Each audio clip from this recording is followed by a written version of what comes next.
Hello everyone, welcome to my channel medicine expert review में आपका स्वागत है। आज हम T98 ड्रॉप के बारे में स्टडी करेंगे कि ये जो ड्रॉप्स है वो बच्चों के लिए बना हुआ है। स्पेशली यहाँ पे लिखा हुआ है पीडियाट्रिक ड्रॉप्स, यानी कि बच्चों के लिए, चिल्ड्रन के लिए बनाया जाता है। तो चलिए इसका डिटेल रिव्यू स्टार्ट करते हैं कि आज हम कौन कौन से कॉन्टेंट है वो स्टडी करेंगे। Basic of medicine, use of medicine, label study, working and mechanism, dose of medicine, price of medicine, side effects, warnings, pregnancy category and drug drug interactions. तो आज हम ये जो सारे चैप्टर्स है वो T98 ड्रॉप्स जो कि बच्चों के लिए यूज़ होता है उसके बारे में आज हम स्टडी करने वाले हैं। तो सबसे पहले बेसिक से स्टार्ट करते हैं कि ये जो ड्रॉप्स है T98 वो कौन से क्लास से बिलोंग करती है।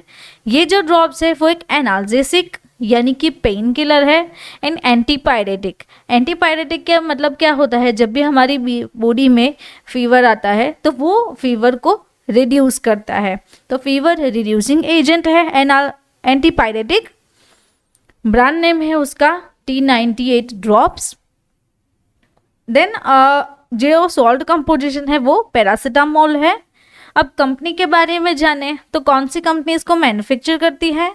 मैनकाइंड फार्मा लिमिटेड जो कंपनी है वो उसको मैन्युफैक्चर करती है। वो एक Indian pharmaceutical and health care product को क्रिएट करती है एंड इसका जो हेड ऑफिस है वो दिल्ली में है। नाउ ये जो ड्रॉप्स है वो कब दिया जाता है, कौन कौन सी कंडीशन में दिया जाता है, तो चलिए देखते हैं उसके use. Treatment of fever, use of pain relief यानी कि एनाल्जेसिक, उसकी जो कैटेगरी थी वो एनाल्जेसिक थी।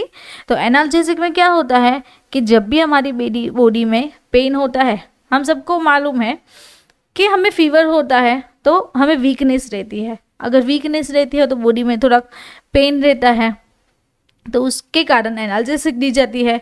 बॉडी पेन इन बेबी, जब भी बेबी में बॉडी पेन होता है तो तब दिया जाता है।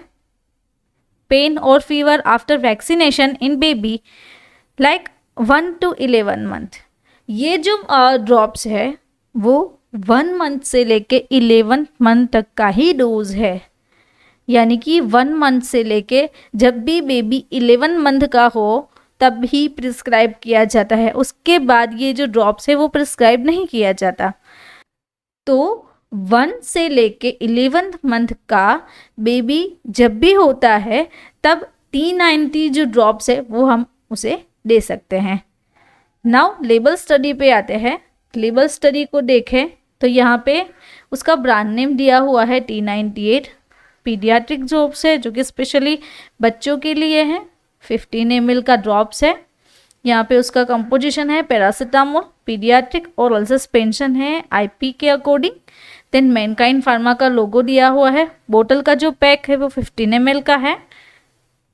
देन बैक साइड अगर हम देखें तो यहाँ पे लिखा हुआ है each ml approximately 20 drops contain 100 mg, यानी कि इसके कंपोजिशन में पैरासीटामोल 1 ml में कितना कंटेंस करेगा, 1 ml according to pharmaceutical 1 ml is equal to 20 drops.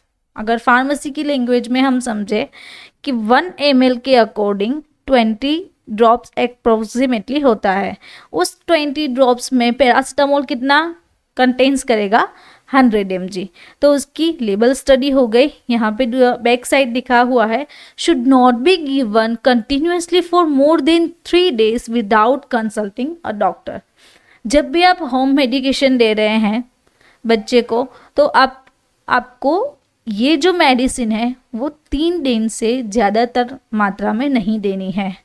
आप 2 दिन तक उसे दे सकते हैं, उसका जो डोज है वो उसके अकॉर्डिंग आप दे सकते हैं, लेकिन 3 दिन से ज़्यादा आप नहीं दे सकते।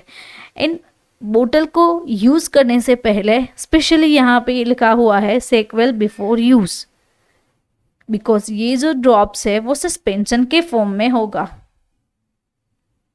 यहाँ पे उसकी डोजेस स्टडी है वो अब हम हमारे नेक्स्ट चैप्टर में आगे सीखेंगे कि कब उसका डोज कितना लेना चाहिए और कब देना चाहिए।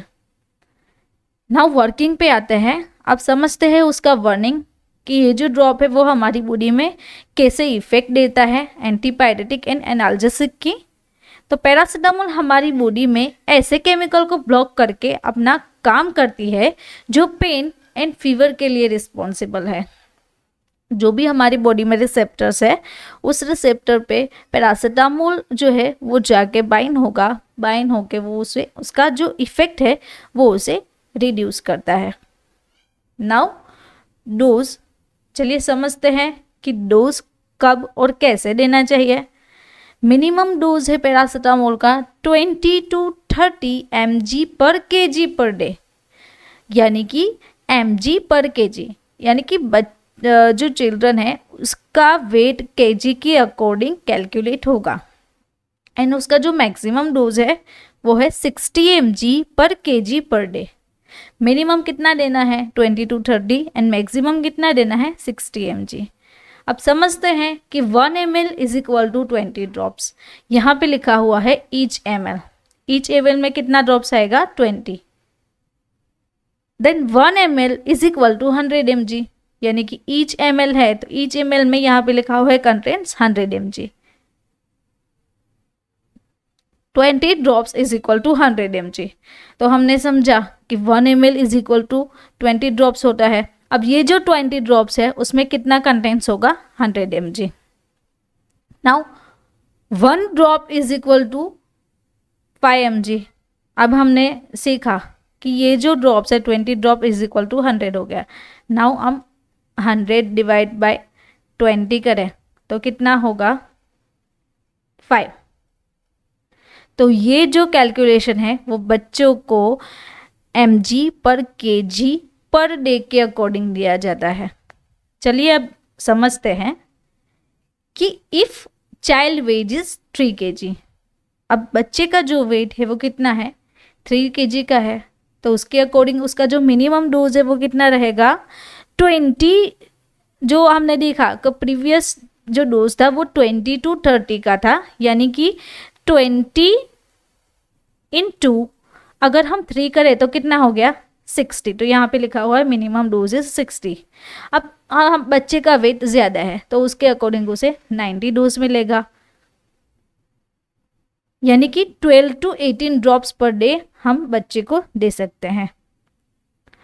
यूज इन डिवाइडेड डोज, अब डिवाइडेड डोज कितना होगा कि 4 to 6 ड्रॉप मॉर्निंग। अब हम बच्चे को 12 to 18 जो ड्रॉप्स है वो एक साथ तो नहीं दे सकते हैं, तो उसके अकॉर्डिंग हमने ड्रॉप्स को डिवाइड कर दिया कि ये जो ड्रॉप्स है वो हम 3 टाइम्स अ डे देते हैं। तो अब कैसे देते हैं 4 से 6 जो ड्रॉप्स है वो आपको सुबह में देने हैं और 4 से 6 ड्रॉप्स दोपहर में देने हैं एंड देन 4 से 6 ड्रॉप्स हम रात को दे सकते हैं। तो इसके अकॉर्डिंग हम कैलकुलेशन कर सकते हैं कि आपका बेबी का जो वेट है और डोज उसके अकॉर्डिंग आप बच्चे को इतना डोज दीजिए। तो आपको पैरासीटामोल जो ड्रॉप्स है उसकी कैलकुलेशन समझ में आ गई, तो इसके अकॉर्डिंग आपको ये डोज है वो देना है। नाउ वीडियो के बीच में मैं आपको बताना चाहती हूँ कि हमारा एक मेडिसिन कोर्स है जिसकी लिंक मैं आपको डिस्क्रिप्शन में बॉक्स में दे दूँगी। तो हमारा ये जो कोर्स है वो आप परचेस कर सकते हैं। इसमें ऐसी ही बहुत सारी मेडिसिन की रिव्यूज़ है जो कि आप वहाँ से डायरेक्ट स्टडी कर सकते हैं। और आपको कोई दूसरी क्वेरी हो या फिर कोई क्वेश्चन हो तो यहाँ पे व्हाट्सअप नंबर दिया हुआ है, उसके थ्रू आप हमें डायरेक्टली कांटेक्ट कर सकते हैं। तो चलिए अब हम हमारे टॉपिक पे वापस से आते हैं कि ये जो ड्रॉप है T98 उसकी प्राइस क्या है। जुलाई 2023 की लेटेस्ट प्राइस है इसकी ₹30 है ना, 30 रुपीज़ है, ओनली 30 रुपीज़, जो कि अफोर्डेबल प्राइस है।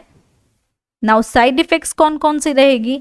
अब ये जो ड्रॉप्स है वो हम बच्चे को दे रहे हैं तो वहाँ पे लिखा हुआ था कि मैक्सिमम हम 3 डे तक दे सकते हैं, कि उससे ज़्यादा डे तक देने से क्या होगा कि अब हम उसकी साइड इफेक्ट समझे, लीवर डैमेज हो सकता है। अगर आपको कोई प्रॉपर प्रॉब्लम नहीं समझ में आ रही है कि बच्चे में क्या प्रॉब्लम है, फीवर क्यों नहीं उतर रहा है, तो उसके अकॉर्डिंग अगर आप ज़्यादा ml या फिर ज़्यादा ड्रॉप्स दे रहे हैं तो उसकी साइड इफ़ेक्ट क्या क्या आ सकती है। लीवर डैमेज हो सकता है बच्चे का, हिपेटोटॉक्सिसिटी आ सकती है।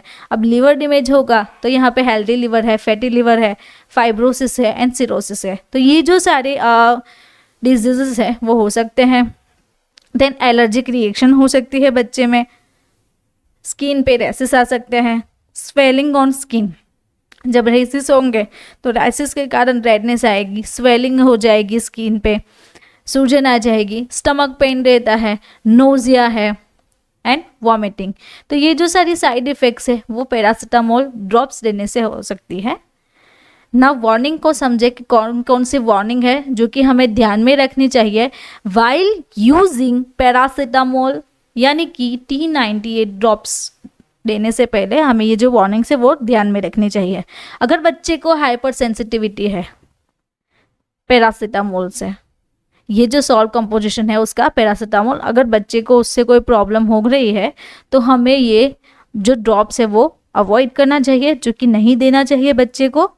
अगर इस पैरासीटामोल ड्रॉप से या फिर इस कंटेंट से आपके बच्चे को कोई एलर्जिक रिएक्शन हो रही है, don't use if have liver disease, बच्चे को कोई लिवर डिजीज़ है तो उस कंडीशन में नहीं देना चाहिए।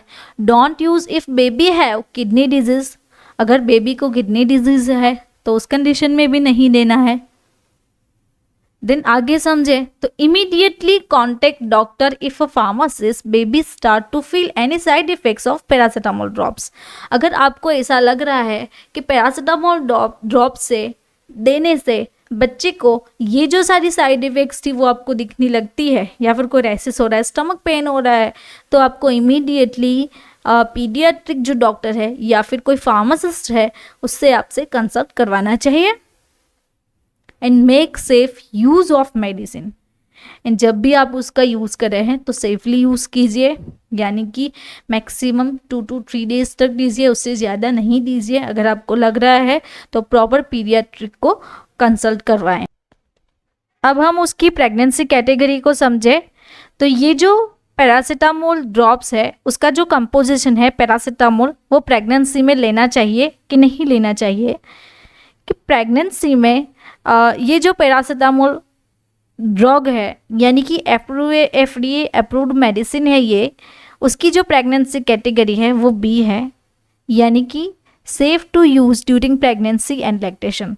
ब्रेस्ट फीडिंग या फिर प्रेगनेंसी के दौरान आप पैरासीटामोल ले सकते हैं, it is completely safe for use. Now drug introduction पे आते हैं कि पैरासीटामोल लेने से या फिर ये जो ड्रॉप्स है वो बच्चे को देने से कौन कौन सी पैरासीटामोल के साथ ड्रग इंटरेक्शन हो सकती है। चलिए देखते हैं। Warfarin, cholestyramine, aspirin, metoclopramide, domperidone, chloramphenicol, then rifampicin, probenecid, isoniazid, lamotrigine, carbamazepine and phenytoin. तो ये जो सारी ड्रग्स है वो हमें T98 ड्रॉप्स और पैरासीटामोल ड्रॉप्स के साथ या फिर पैरासीटामोल जो कंटेंट है उसके साथ अवॉइड करनी है। हमें ध्यान रखना चाहिए कि बच्चे को ये जो ड्रॉप्स है वो प्रिस्क्राइब ना करे, और गलती से भी आप होम ट्रीटमेंट कर रहे हैं घर से तो ये जो मेडिकेशन है उसे ध्यान में रख के पैरासीटामोल देना चाहिए। अगर आपको मेरा ये वीडियो अच्छा लगा तो आपको ये वीडियो भी अच्छा लगेगा, तो आपको मेरा ये वीडियो ज़रूर से देखना चाहिए। ऐसी ही मेडिसिन रिव्यूज़ के बारे में अगर आपको स्टडी करना है तो आप हमारी चैनल को सब्सक्राइब करें, या फिर आप हमारा जो मेडिसिन कोर्स है उसे परचेज़ कर सकते हैं। Thank you for watching my video.